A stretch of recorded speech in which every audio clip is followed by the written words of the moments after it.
Take two. Hi, I'm Laura. Hi, I'm Deanne. And I'm Philippe. And welcome to our Lymond book club. We are reading The Ring Castle by Dorothy Dunnett, and we are on part 2, chapters 1, 2, and 3. I will lead this discussion, but before we dive into chapter 1, overall thoughts on these 3 chapters. I enjoy that we're sort of getting the point of view of somebody that we don't really know a lot of. And it's sort of bringing in a fresh new narrative in. That got me a little bit hooked in this section. And it's getting better. I still like the book.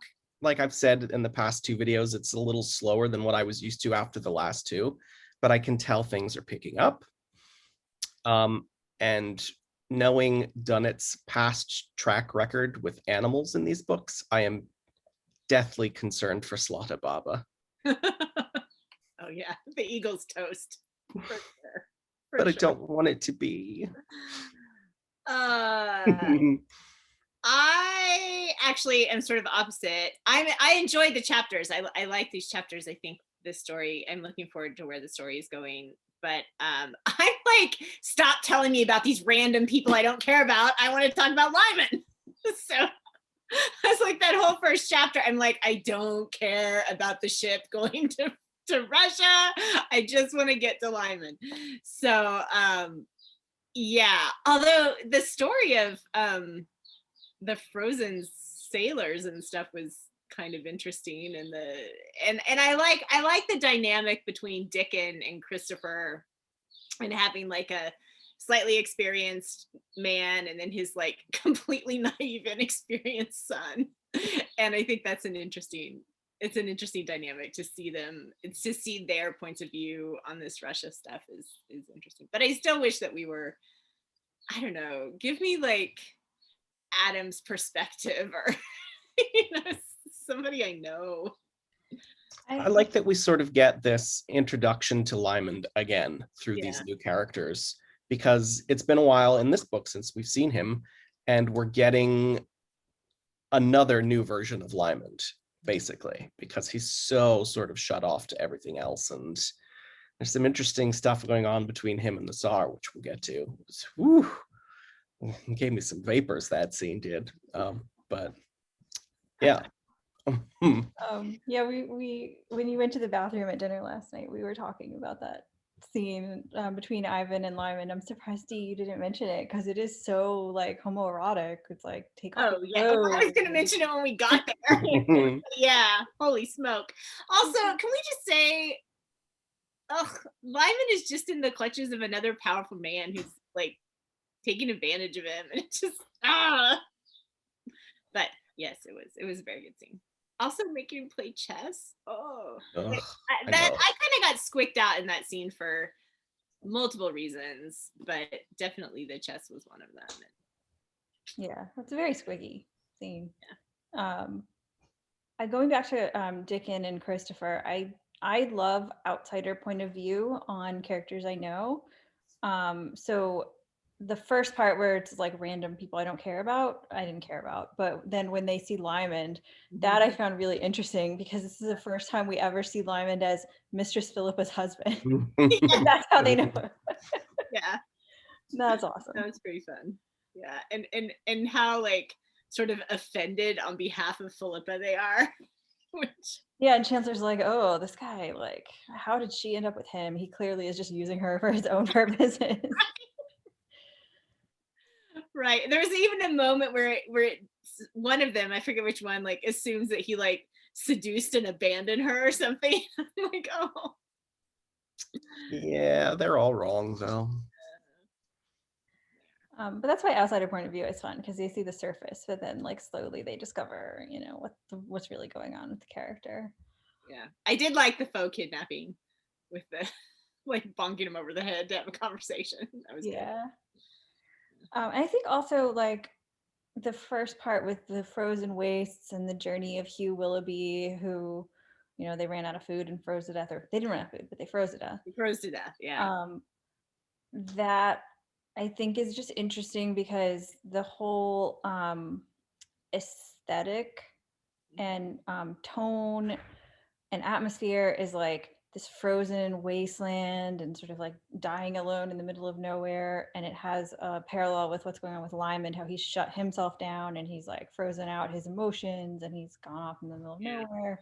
So even though it's like technically unrelated, I think tonally it connects into Lymond's story. Absolutely. I mean, the descriptions are really beautiful, and just the harsh, stark nature of what they're traveling through and all of that.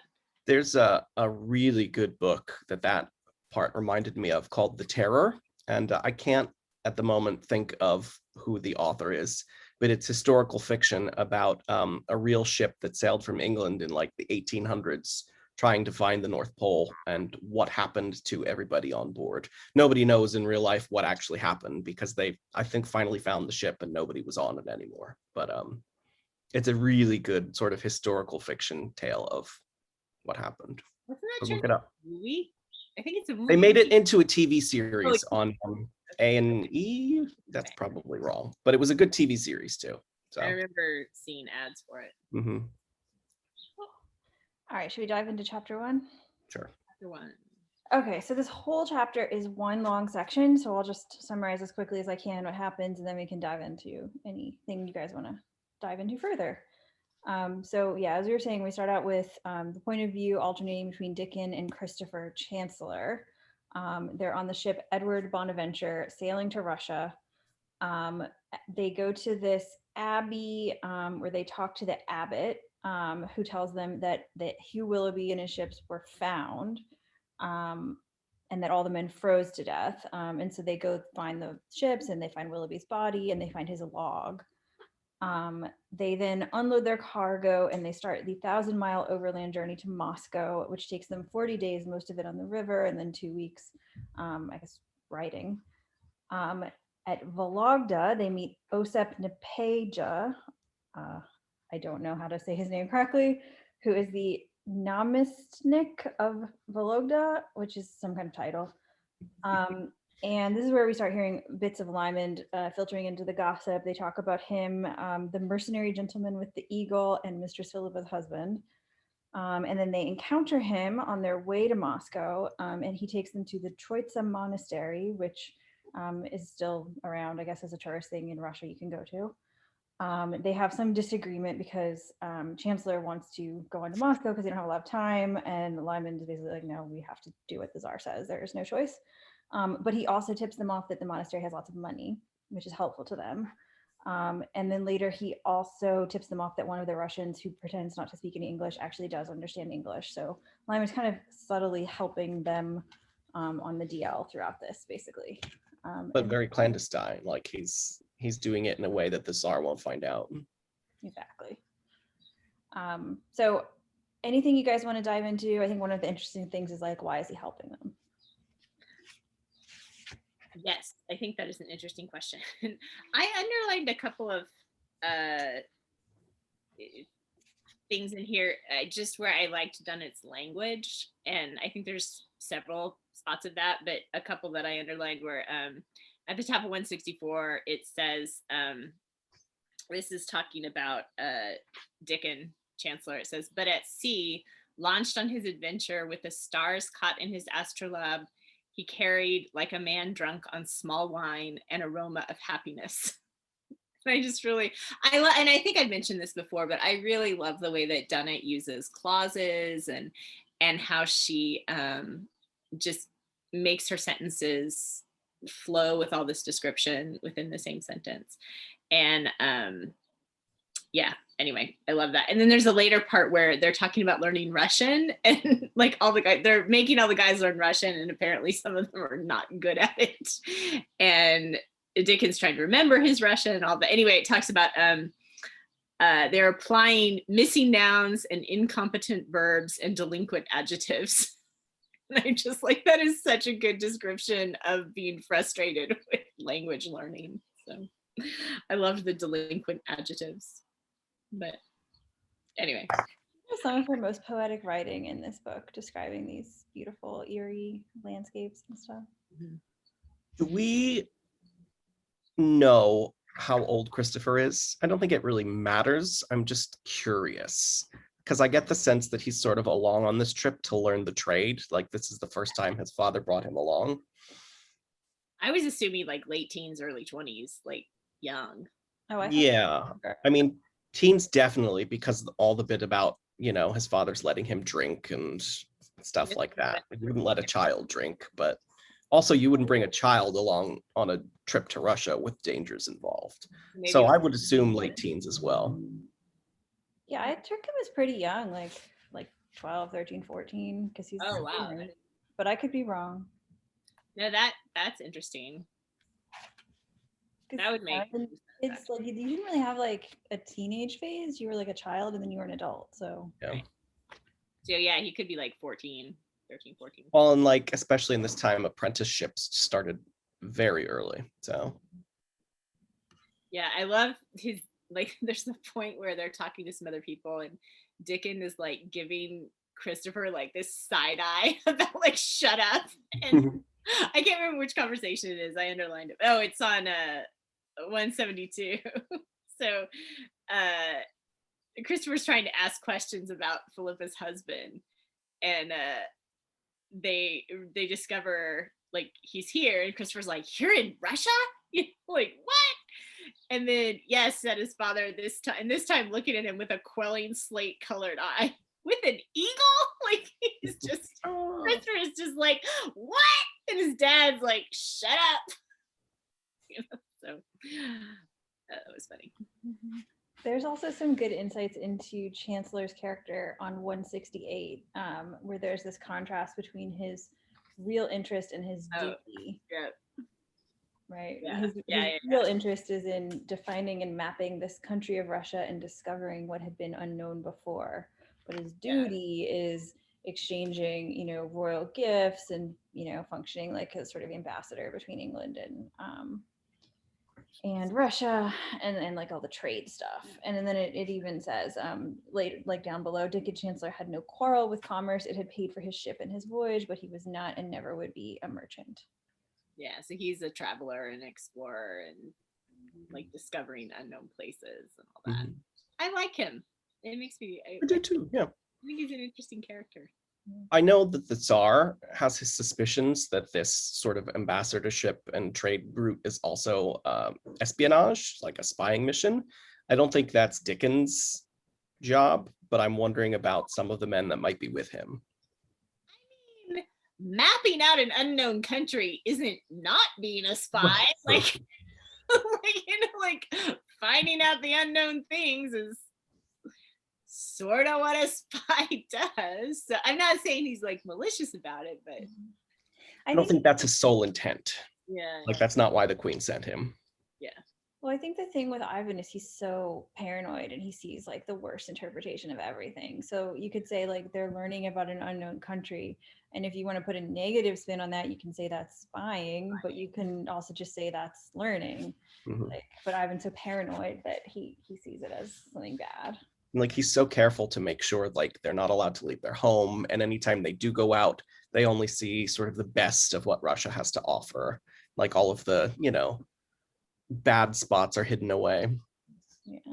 Mhm. But I mean that's how it happens now. Like if you go Yeah. to North Yeah. Korea or something, they're gonna only show you a very curated I experience. mean, I lived in China when President Clinton came to visit, and they literally did that. Like they sort of like tore down parts of the city and like rebuilt all the streets that he was going to travel on his car, and it was all like super fancy and only one block deep. So like the parts that the president saw were super nice, and then like a block away it was disaster. So yeah, definitely still happens today. Yeah.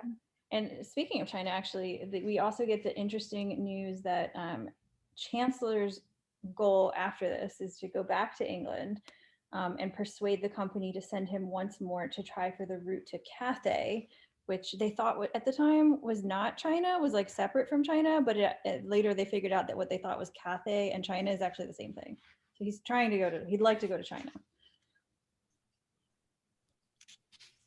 It should be pretty cool in the 1500s. That would be cool. He's taken a really long way around, but I'm so terrible with history. Marco Polo has already been around at this point, right? Or was that Yes, later? I think so. Wasn't he in the 1400s? 1400s. Yeah, I think so. Somebody say in the comments. Don't be mad.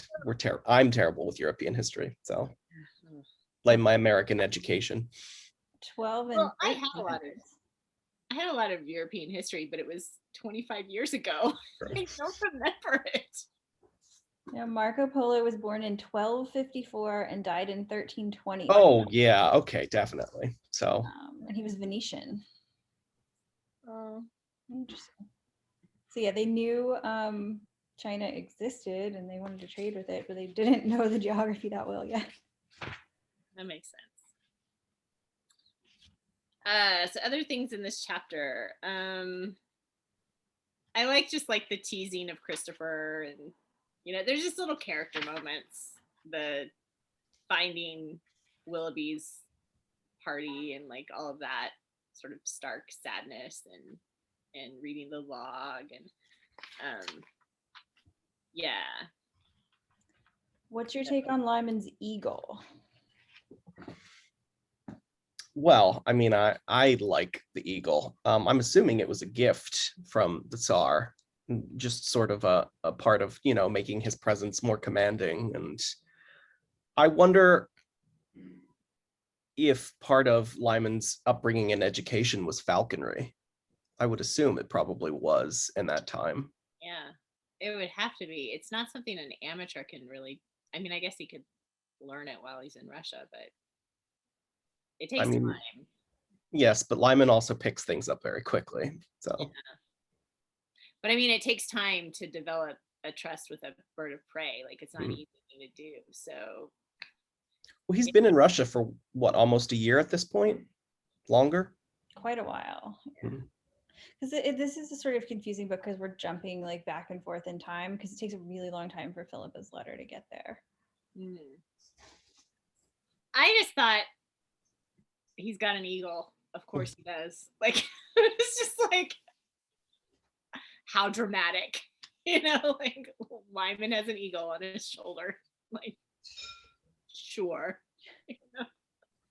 I mean, I liked it, but It's sort of a sign to me that the Tsar is putting a lot of faith in Lymond and what he's doing to try and build up the army, which we get sort of hints of further along in these chapters as, the party makes its way into Russia and sees all these improvements that have happened. Even though the Tsar doesn't necessarily trust Lymond. But then again, I don't think the Tsar trusts anybody. So I think more than the whole eagle appearing, I just really liked the introduction of Lyman in this chapter, where it's like the first thing you see on the page is a beautiful voice speaking in English behind him said, and then you get this little speech that he says, and then it's like Dick and Chandler turned and the whole party with him. And then we see, and it's just really, again, as Dunnett does this over and over, it's just so cinematic, like they hear this beautiful voice behind them, and then they, like as one, the whole party turns, and then they see this, it's just really neat. And then this description of Lyman from Christopher's perspective, which I like that it's Christopher's perspective, kind of the young kid. He says, a man with hair brighter than Killingsworth's under his furred and jeweled cap, with fair skin hardened but with weather and untold experience, despite the clear-lidded flower blue eyes into which Dickon Chancellor was staring. I was like, oh, Lyman. And Lyman is interestingly like very cold and unrelenting. Even though he's also helping them, right? Like it's basically you have to do what the Tsar says. If you don't, we're all in trouble. Yeah, but also very pleasant. Like she uses that word several times. Like he smiled pleasantly, or he said pleasantly. He smiled with his lips. It's like this cold, pleasant, immovable force. It's like you have to do it this way. Yeah. He's like this master of politics in the sense of like never giving away what he's really feeling. Mhm. I also love the comment about how in Russia there's no such thing as a sensible compromise. You just got a good sense of like Dick and Chancellor's like, well, let's just compromise and do this. And Lyman's like, no, in Russia there is no compromise. And then why do you think Lymond is subtly helping the English?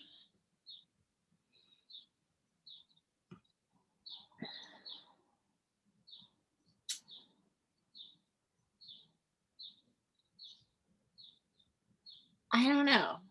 I mean, we've got multiple options. He could just be doing it because they're like strangers in a strange land and he's giving them a few tips, or it could be part of some deep master plan that we don't know about yet. I feel like either of those things are equally possible. It could just be Lyman throwing a bone to some people. It could also be some elaborate plan that he's got concocted that involves the English. I don't know. And somehow Philippa and the English court and the queen and who knows what all else. So I think And there's a possibility that if the trade routes between England and Russia do open up and prosper and do really well, that some of that sort of wealth and some of those goods could make their way into Scotland as well. but the opposite could be true too, where if raw resources from Russia, timber and that kind of thing, are making its way to England, does that strengthen the English position to the point where it threatens Scotland even more? Mm. So I don't know. Well, and what's the impact on Russia of allowing the English trade? Because Lymond has already made an effort to say, like, I can help modernize the country, and this seems, useful in that sense, right? To bring in outside trade and help progress, quote unquote, Russia. Yeah. I mean, it's part of a larger conversation on what exactly Lymond is doing in Russia. Is he genuinely trying to help the Tsar build an army, or does he have some master plan behind it? And I don't know the answer to that yet. And I'm curious to see what the answer eventually will be. Is he just going with the flow because he got dragged to Russia by Gazelle when he was, basically completely out of it from opium withdrawal? And so now he's there and now he's just going with the flow? Or is there more to all of this than we're seeing? I feel like there's more to it, but I don't know. Any other thoughts on chapter 1?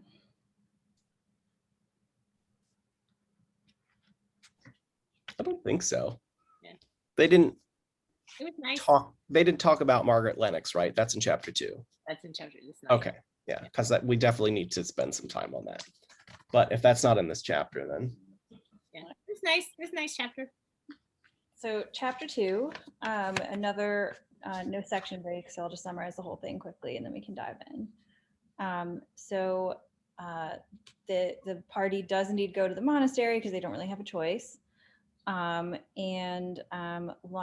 and Chancellor eventually discuss Philippa and how Margaret Lennox is concerned with her divorce. And then they have this secret meeting where Lymond kidnaps Chancellor basically and knocks him out because he's like, I just wanted to talk to you in private. You didn't have to fight. The 6 men who surrounded you in the dark. Like, what do you think was going to happen? Yeah. Didn't something very similar happen to Jarrett? Like Lymond went to fetch him and like Jarrett fought back. Yes, it did happen in Pawn. Yep. Yeah. It was when Salablanca's men were trying to rescue them and they ended up. Oh, yeah. Oh, yeah. Okay, so then in their secret meeting, they talk more honestly because this is when they're not being spied on. And so he tells Chancellor more about the Russian political situation and how they're only going to see the nicest possible things, and how everyone is being watched and spied on. And then he wants to know Margaret Lennox's interest in his divorce.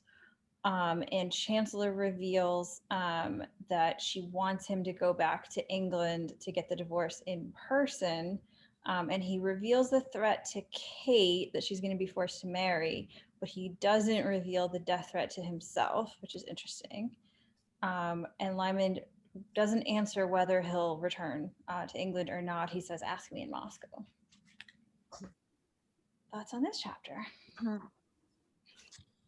Well,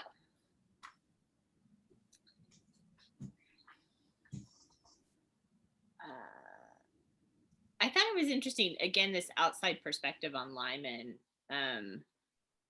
where we get,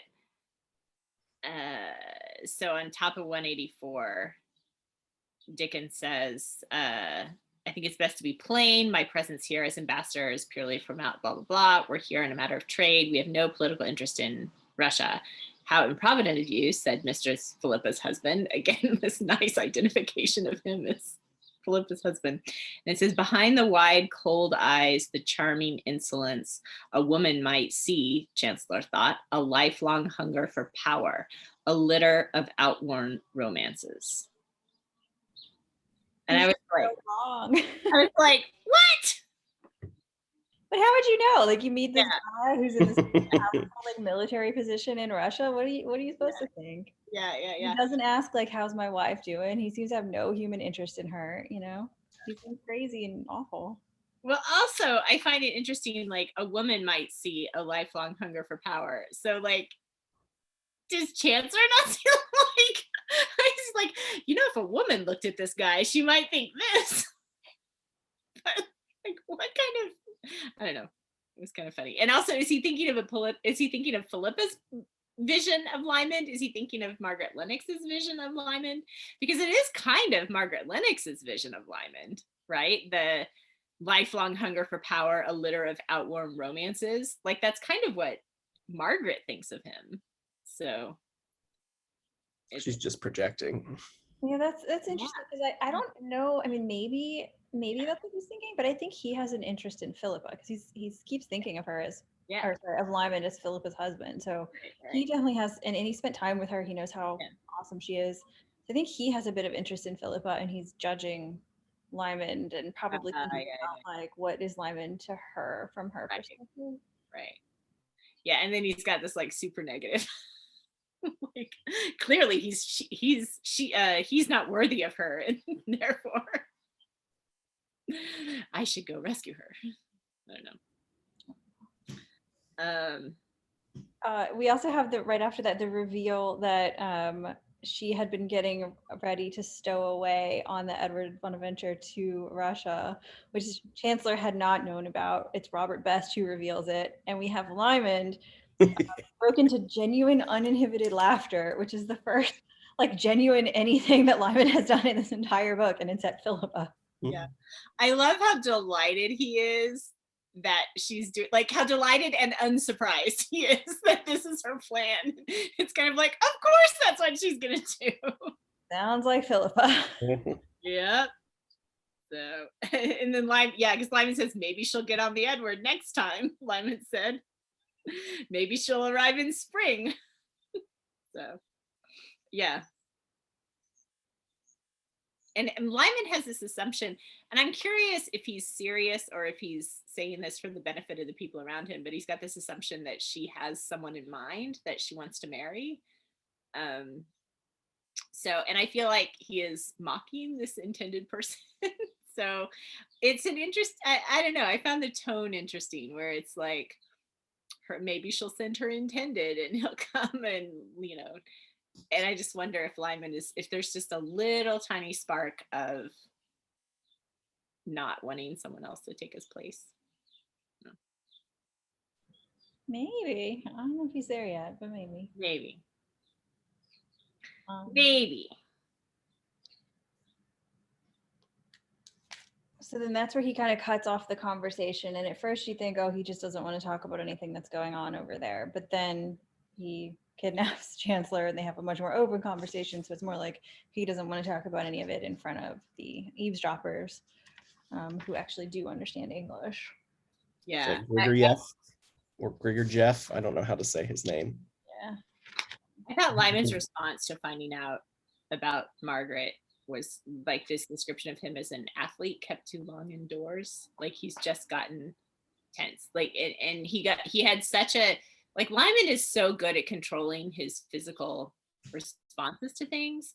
And not only that, he's really cold right now. So he's not like, his emotions are dampened down pretty far, but he has such a response to this Margaret situation that Dickon picks up on it, even though probably not very many people do. It's probably pretty subtle, but he says his face and hands very still on the table told Dickon nothing at all, except that he had his attention. So he notices that Lymond is like, when he finds out someone told him this. And then he says, by the Countess of Lennox. Ah, said Lymond on a long, noiseless sigh, and stretches back slowly like an athlete Dickon thought kept too long indoors. So he's just like tense and Not surprising that the thought of Margaret Lennox would make him tense. Also, Margaret paying attention to Philippa. And Kate, yeah. Yeah. Yeah, that's a worry. Mm-hmm. Yeah, and Chancellor is observant. We also start to pick up, right? Because he's picking up, even though he doesn't really get Lymond, he's starting to pick up some of his cues, which are pretty subtle. Oh, but he knows to watch his hands, like you always tell us, Laura. There we go. So yeah, in their candid conversation, there's some interesting stuff when he explains the political situation. I thought it was just interesting. He explains, sort of how classist the society is, and how Ivan has never spoken to a peasant in his life except to ride him down in the street as a boy. So it's just this super rigid, like there's the people at the top and then the people at the bottom are treated like, nothing, basically, like animals. And then he also reveals that he is the supreme commander of the Russian army. Of course he is. Yeah. And again, on the Margaret Lennox side, he calls her Margaret Lennox to Chancellor's face, and Chancellor definitely picks up on the casual nature of that. Like, he's like, So. Yeah. Also interesting, Chancellor flat out says, if the Tsar himself distrusts you, what future is there for you in Russia? So Lymond, it has to have this secret conversation, because even as the commander of the army, the Tsar still doesn't trust him, which we also see later in their interaction. So he's in this really precarious situation. And you can sort of see why he wouldn't want the eavesdroppers to hear this convo about Margaret Lennox, because it could get back to Ivan, and he could interpret it in who knows what way, and attribute whatever malice that isn't actually there, like directed at him. Yeah, and this his response to Dickon saying, like, why does the Countess of Lennox want you back? And Lymond's response is to play with, which obviously it's like a cat plays with a mouse, not a child plays with a toy. But and then when Dickon says, will you go? It says, Lymond smiled like a painting in gesso. The lamplight caught the moment of pleasure. And so it's kind of, I feel like that's it's Dickon reading Lymond's face as he's smiling in pleasure, which that's doubtful. But that he's, I don't know, I just want to see Lymond like gearing up to face off with Margaret Lennox. I think that'll be an interesting confrontation Do after all this time. you think that this will be enough to get him to go back to England? I mean, short of some sort of like violent threat to his family, I feel like this is a strong motivation to get him to go back. I don't know if it will, because who knows, but it's a pretty, like, knowing his past with her and everything, it's a pretty strong motivation. I don't know if it will, though. I think it's part of it. I think there needs to be a little bit more of a threat involved. I don't know if Dickon revealed, oh, and she's going to kill me if I don't bring you back. He I don't did. think No, he that did. would. No, he didn't reveal it, but like, I don't know if he Oh. did, that would really sway Lymond either way either. No. Just But be I like, think don't go back. I think if there was like, she's gonna kill Philippa Yeah, or something, that might be enough. Maybe. but that also creates an issue because, as we see, he's got to extricate himself from the Tsar's grasp now, especially after the conversation they have in the next chapter. Yeah, I promise I won't ever leave you. Mhm. Yeah. What? Why doesn't Dickon tell Lymond about the threat to himself?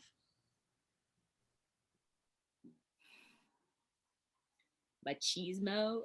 I don't know. Like, is he just Yeah. being a guy and like? He either doesn't take it completely seriously, or he doesn't want to put his problems on someone else, you know? He's just like, I can take care of myself. You know. Yeah. Who knows? So they also talk about the child, Kuzum, and Lymond has a really intense reaction.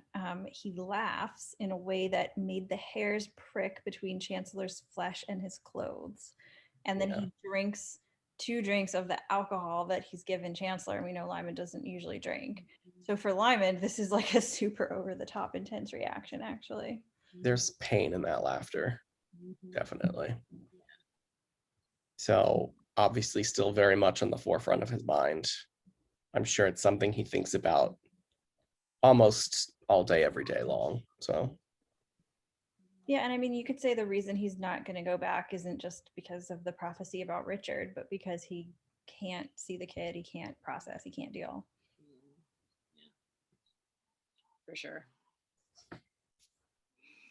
Yeah. mm, Any other thoughts on that chapter?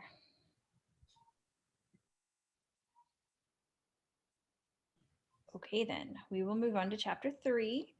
There are 2 sections, so we'll start with the first one and then go into the second one. The first one is the sort of greeting party with Chancellor and his men meeting Ivan, and they read this letter from Queen Mary, which I assume is from the real historical source. And then they have a big welcome dinner, and they sit next to to Danny Hislop, and they gossip with him for a while. And they also meet Adam Blacklock and Ludovic Darcourt. And in the gossip, they sort of learn about how Lymond's army has been winning battles, and all about how, we observe how Ivan and the Russians are trying to impress them. So there's all this like really fancy dinnerware, and Ivan keeps changing his clothes, so he's always got some new fancy clothes on. And their houses keep getting better over time, which I thought was really funny. Like every time they go visit Ivan, they get taken to a better house. And like the third house has beds in it, which obviously means the first 2 houses didn't. So yeah. And there's also a whole lot of pressure on them to drink, which is why Christopher doesn't come, because he can't hold his liquor. Right. And it definitely reminds me when I was in Romania for work, and like every event was like you had to like prove yourself by chugging this liquor that's so strong that it's illegal in the US. Mm. Yeah. Okay. Yeah. Ooh. But yeah, that thoughts on this first section. it's a very, very sort of powerful display of wealth and like power that Ivan does with this dinner. There's like 70 some courses, and like he gets to sit at the head of the table and choose a specific person. He's like, you try this meat, you take this liquor. It's like, you eat this weird thing that you've probably never even heard of before. I was just thinking 70, if they have to taste, even if they take a single bite from 70 horses, I can't even imagine. That's insane. Like, just imagining how much food this doesn't get eaten, and like they probably just waste it, and you know, Well, I'm people sure. the servant stuff, but still, oy, that is And we're starving. a lot of food. There's an interesting bit where when they're meeting Ivan, where Chancellor has this kind of nostalgic, melancholy thought about Hugh Willoughby, in his last frozen voyage, where he laid his handsome head, etc. And he thinks, alas, Hugh Willoughby. And then he thinks about himself and sort of the danger that he's in, and if he does this wrong. And he thinks about it in like the boating sense, but I think it's also in the political sense. If he steps the wrong way, then it would be, alas, Dick and Chancellor. Yeah. We have the like sort of melancholy fate of Willoughby, and then the potential melancholy fate of Chancellor. I love that image, the boating image he has, where it's like the first time you go through unknown waters, you're paying a lot of attention and you're not going to wreck. But the second time you go through those waters, the implication, it says it was the second time that you sailed on the sandbar that builds you. So like it's the time that you think you know what's going on that you're gonna die, you know. And so he's here the second time, and it's just a really like evocative way of saying don't make assumptions and keep paying attention and all that. There's also some nice humor in this section where as the Tsar is like extending his various attention to the members of the party, they have George Killingworth, who calls upon the Metropolitan to admire the color and size of his beard. And he observes this is God's gift and blesses it. And then Killingworth comes back, his face red as a coxcomb above the flowing evidence of his maker's generosity. So he gets his generous beard blessed. And then when the Tsar sends them back to their lodgings and sends them a cart with 3 barrels of wine to toast to him, Ned Price says he can't, right? No more liquor. And Killingworth says, my God, if I can be tweaked for my queen, you can spew for her. Yeah. I'm glad we get some humor amidst all of our politics and strangers that we have to keep track of. And yet again, even with the humor, it's still a sign of how absolute and kind of capricious Ivan's power is. Yes, you have to drink this. You have no choice. It's going to make you puke. You just got to live with it. Right. And after everything they've already drank at dinner, he sends them home with more and expects them to finish it. So, I mean, unless his spies are watching in the house, which actually they could be because he sent them, just like pour it out the window or something. let Christopher have some. I did love this description that Danny Hitzlip gives of like what they're doing in Russia. And it's sort of like, here's all these things that they're skilled at that they're doing that don't have anything to do with the army. It's like, you know, somebody's building this and somebody else is doing this thing. And then at the end, he just says, we also fight. So yeah, you get a sense that they're all busy. Which I think is actually why Lymond is encouraging the trade, because he doesn't just care about the army. It's Lymond. Like, he cares about the arts and the culture and all this stuff. Yeah. Yeah, and I do love Danny's, like, I'm lavishly paid to think in the first person plural.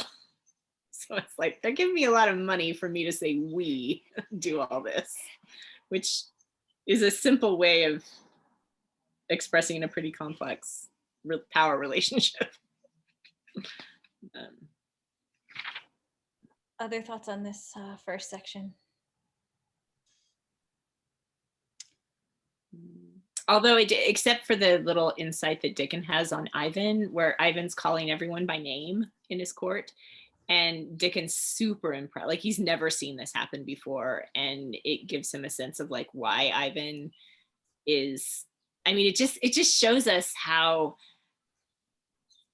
like, it's kind of scary, right? Like, nobody's going under the radar. No one's flying under the radar in Ivan's court. Like, he knows everyone by name. He calls them all forward. He's aware of all of this stuff and super paranoid. And so, yeah, knowing everybody by name also means that he's keeping personal tabs on every single person.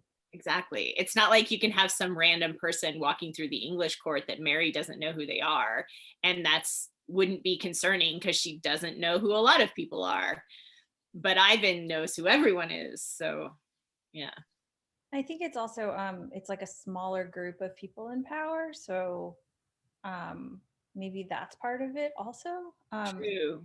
But Dickon's super impressed. Like he says he's never seen a feat of memory. It was beyond anything he had seen in a court in Europe, and its effect he thought was incalculable.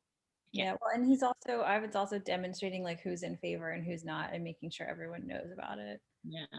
So there's this like constant like you're walking on a tightrope with him, and you know when you're gonna fall off or he's gonna push you off. Yep. Speaking of which, should we move on to the next section? Talk about tightrope. So this is when Ivan invites Lymond to his private apartments to play chess. And they have a very tense exchange, which I'm sure we'll dive into in more detail. It includes Ivan pulling a knife on Lymond, Lymond sneaking a knife out at Ivan, Lymond's shirt coming off, blood, something about Adam's art being heretical, discussion of whether they should just kill all the English if they're spies. Ivan saying he'll let them in, but he wants Mary to send him arms. And then they start talking about whether Lymond is really a man, because Ivan has been spying on him so closely that he knows that Lymond has not slept with Guzel. Ivan offers Lymond a rich Russian bride, which Lymond does not accept because he's married. Lymond then reveals that he wants to get a divorce. Ivan then starts interrogating whether or not he's a virgin. Lymond reveals that it's the opposite. Ivan assumes he has an STD.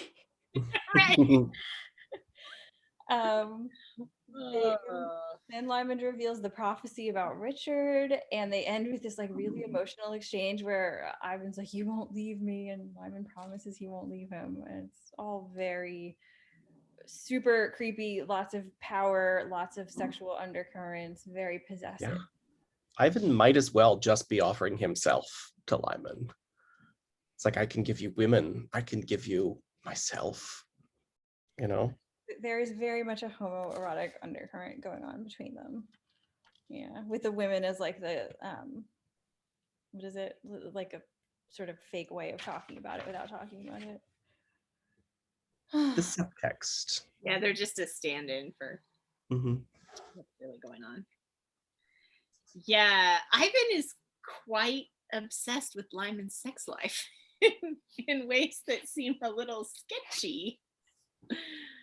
So, also enforcing him to play chess, which makes you because they talk about how he refused to play chess with him. Like, I get the feeling that this playing chess with Lymond for Ivan is about torturing Lymond, not about playing chess. Like, he knows it's clear that Lymond didn't want to do it. Like, that's an obvious thing that's happened, and so Ivan is just forcing him to do this thing that he doesn't want to do.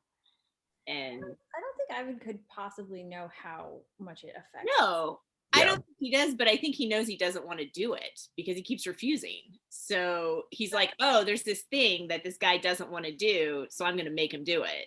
That just seems in character for him. Yeah, I don't think it's about torture though, because he doesn't know how much it hurts him. I think it's about power. It's like, I can do anything I want you to do.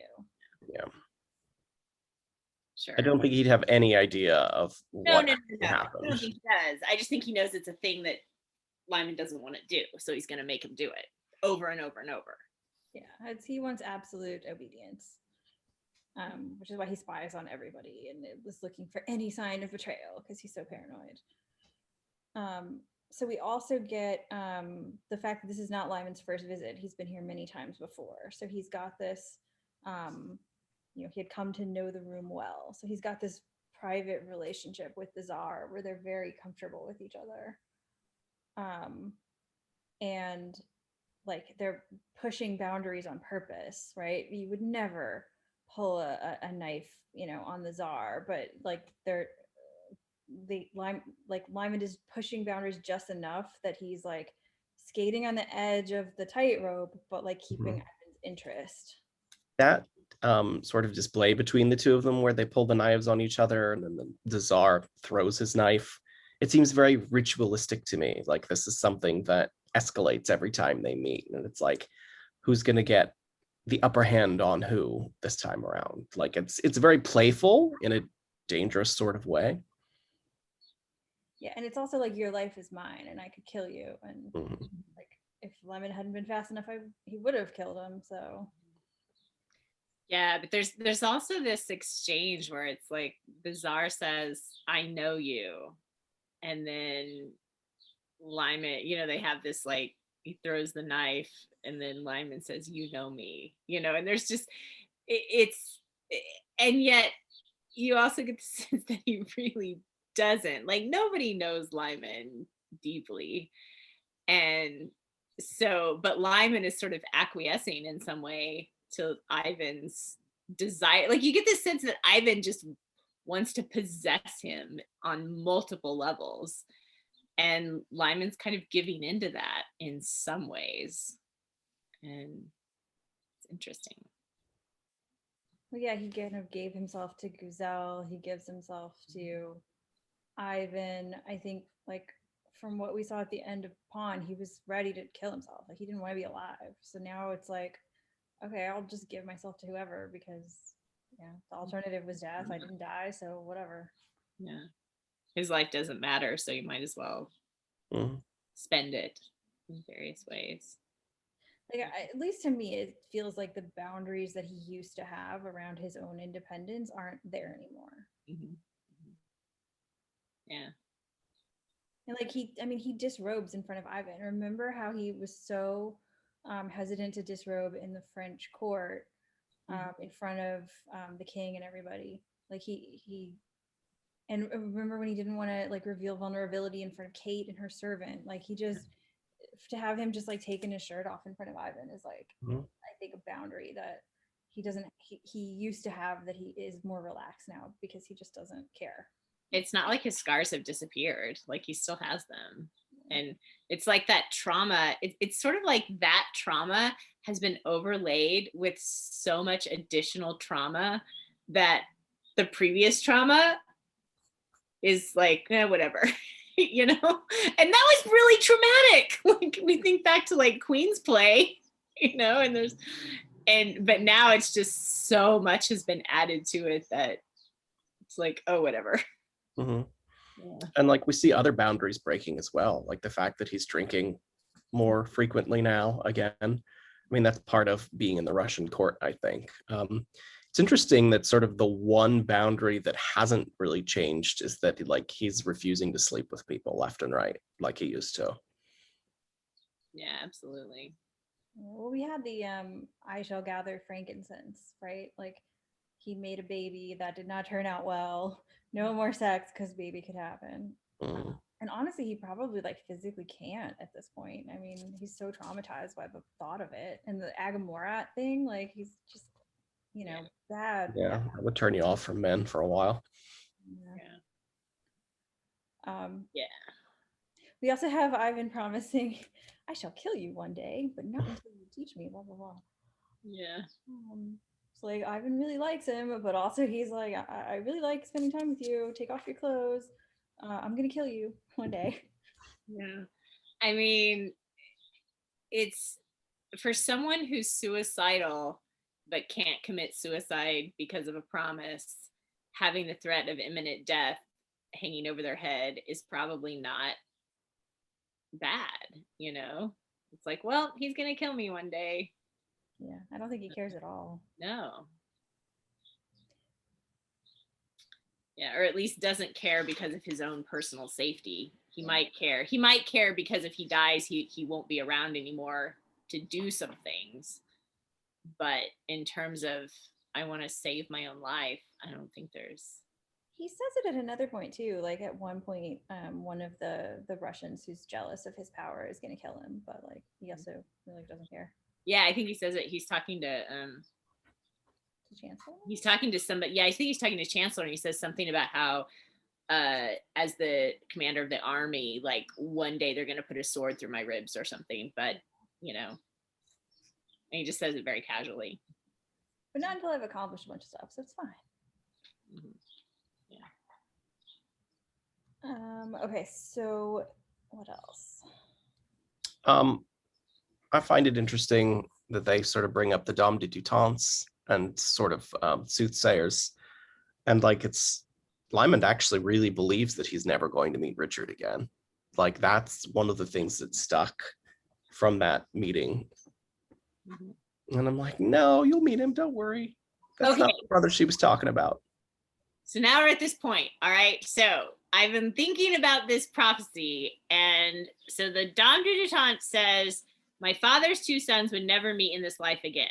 Obviously, we're supposed to think that's him and Richard, but I don't think it's him and Richard because of our speculations and because I just want him to see Richard again. Like, I just feel like, so I'm just going to go with it's not Richard in an assumption for right now. Maybe I'm wrong, but I'm going to go with that. So I made a chart because I was trying to figure out how could this all work? Like, what do we know about his family? Could things work? Like, how does this all work? So, okay, so this is what I did. You're gonna so laugh at me. Okay, so we've got, I'm trying to read this backwards. I don't know if you can tell, but it's, okay, so we've got Sibylla is here, and then Gavin, and they had Richard. So like, okay, so Sibylla and Gavin had Richard, and then Sibylla, an unknown person, had Lymond and his sister.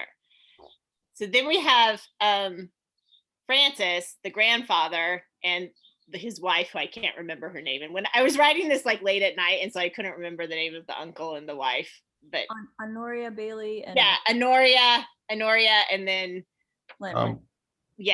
Leonard Bailey. Okay, so then the thought is random guy here Francis? Okay, so if this is actually like, so I put Sibylla over here. So if Sibylla had Lymond and Eloise with her father-in-law, like if somehow, which makes him to be like this horrible person, like if he's seducing his son's wife.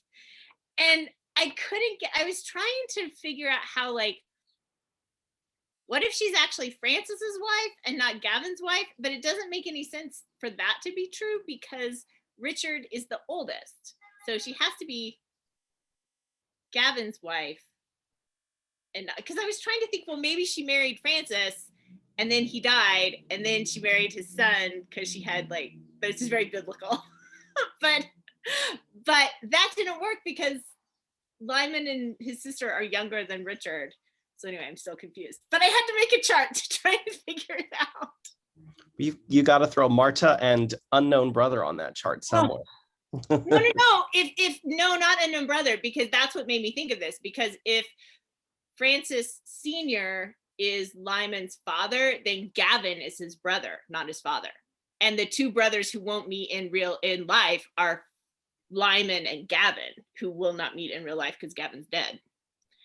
So true, because that would be his father's two sons. Oh, right, God. his father's two sons would be Lymond and Gavin. Incest gets so confusing.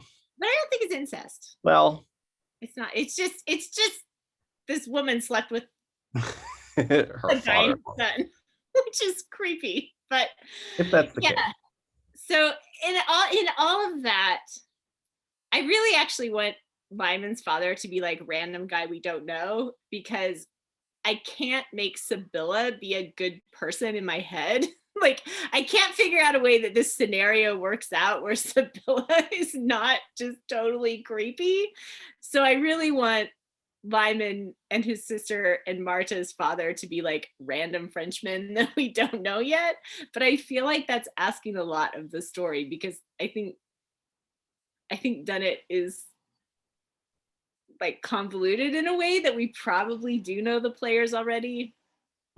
I don't think I feel like this mystery has been happening for so long that we probably do know the players already. So I don't think we're going to be introduced to random Frenchmen in the next book, but I can't figure it out in a way that makes Sibylla not a villain in some way, and I don't want her to be Yeah. a villain. So Well, I think Lymond is probably in a similar boat as you right now, trying to find a way his mother isn't a villain and not want to think about it. yeah, but anyway, I thought you would laugh at my chart because I was trying to figure out, like, okay, if this is happening, then what's happening here? And anyway, I guess I want to ask you about how Lymond, he promises he's not going to leave. He says there's no need to follow me. I shall not be seduced from my post by the Englishmen or overcome with the yearning for the land of my fathers. And, Ivan's offering him gifts. And he's like, why don't you appreciate my gifts? And he says, I don't serve you for gifts. I serve you for friendship. And this is where Ivan is like, you will not leave me. And Lymond promises he won't. Does Lymond believe any of this? Is he just appeasing the Tsar? Has he convinced himself that they're friends? Like, what's going on in his head? I can't think they're friends. tell. I don't know.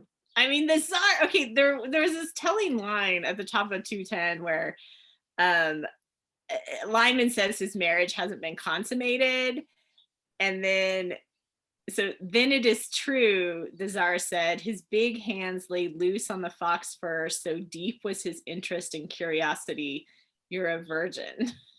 So, like, the Tsar is deeply invested in Lymond's sex life or lack thereof.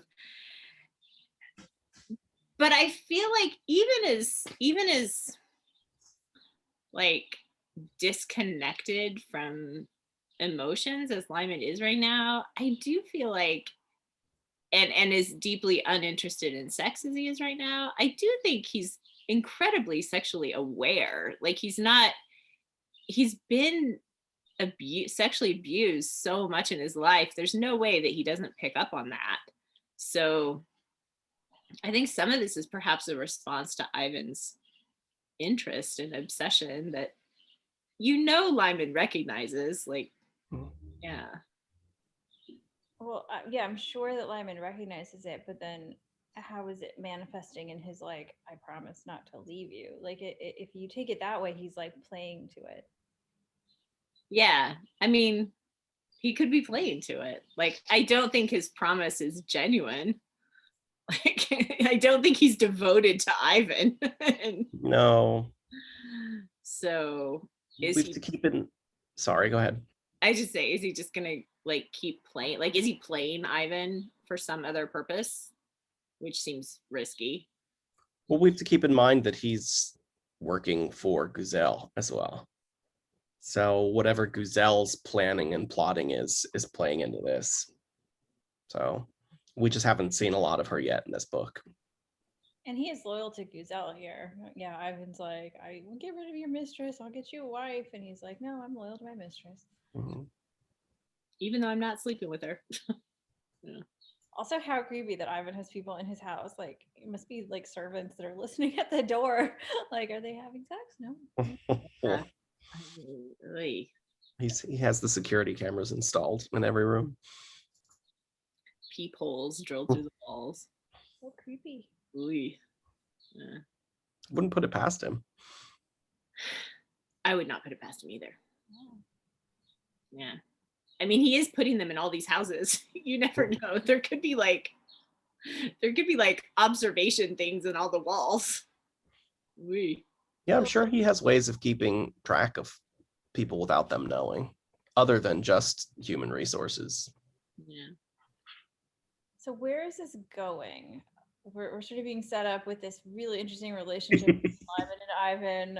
Also, this whole like, I don't have sex. Is that ever going to change? Like, where's Dunnett taking us? Oh, no. I mean, I'm super interested in this Ivan thing now. Like, Ivan got way more interesting in this chapter than he was before.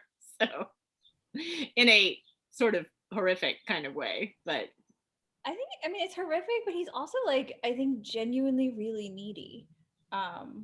Like Yeah. he's on the one hand like I'm going to kill you, and on the other hand like never leave me. Don't ever leave me. Yeah. He needs to be the one in control with the power, but he also is terrified of being betrayed, and he wants, constant proof of utter loyalty. Yeah. It's lonely I at the kind top. of feel sorry. Mhm. I said it's lonely at the top. Yeah. I feel sorry for Alexei, what's his name? His best. Hashem. Best friend who keeps getting mentioned but like never does anything. Yeah. Like, is he really his best friend? Like, yeah. Yeah, it seems very pathetic in a like evoking pathos kind of way. Like he's just sad, and like you can tell that he desperately wants to have a consistent relationship with somebody, but is terrified that, like, you imagine anytime somebody gets close to them, he like kills them or sends them away or something. Well, and he's in this position where he's like almost like a god, in terms of like their hierarchy. So how can you be like have a real relationship with someone if you can never have an equal? Mhm. And I feel like that's part of why Lymond continues to intrigue him. Is Lymond is super subservient in a way that like appeases him, but he also acts like an equal in the way that he'll like, pull the knife out and be like, sort of pushing the boundaries of what he's allowed to do. Hmm. Yeah. And he beats him at chess, which Ivan probably hasn't, like, most people probably let him win, Yeah. So. All right. Other thoughts on where this is going, or things that you want to see out of it? I would like to know, and I've been saying this for like 3 books now, I want to know what the heck is up with Gazelle, like what her plan is. I want like a really sort of focused conversation between her and Lymond where like we actually get some answers at some point. And I do feel that that's probably coming soon. At least I hope it is. I agree 100%. We like, what in the world is her plan?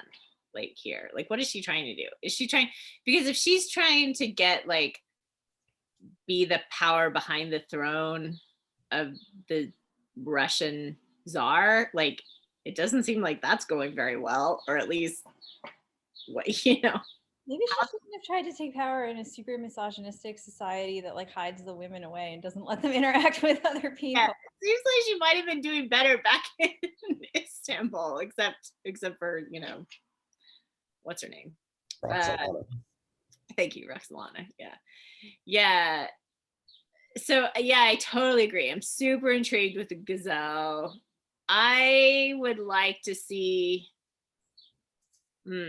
I would like to see the St. Mary's guys more, like interact with Lyman more. I don't really want to see like a training montage where it's like, 15 pages of here's how we train the army. Like, I really hope we don't have that. But I would really like to see, like, find out what's going on with Danny. Mhm. He seems pretty sketchy. So what's the deal with him? Is he Margaret Lennox's spy? Like, that might, I mean, Possibility. that just crossed my mind. So that might be interesting. Yeah, he seems shady. I want to see Lyman be Lyman, like, I want to see him just be smart and do things and bend people to his will. I feel like the only glimpse of like Lyman that we got in this whole book so far is when he laughs out of control about Philippa's antics. Yeah, definitely. Yeah. Which makes me want him to go back to England and Scotland, and I just feel like Philippa can like annoy him out of his thing, like, in a good way, but like she can just kind of pick on him until he snaps out of something. She like Kate would see right through this facade he's putting up that Chancellor can't see through at this point, right?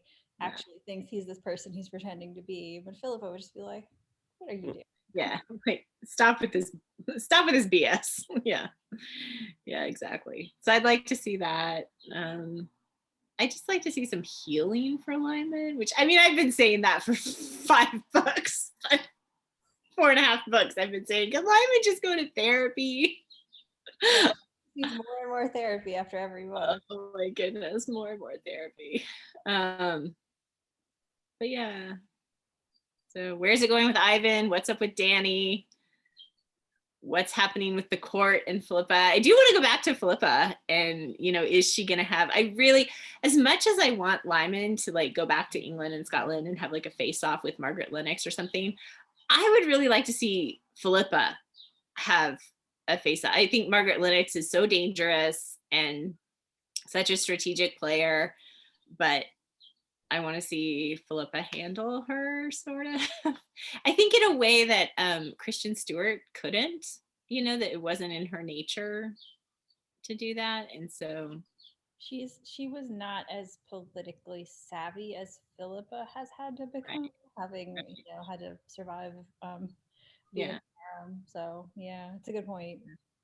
So I would like to see that. Yeah. All right. Any final thoughts before we wrap up? All right. Thank you everyone for watching and commenting. Bye-bye. Bye.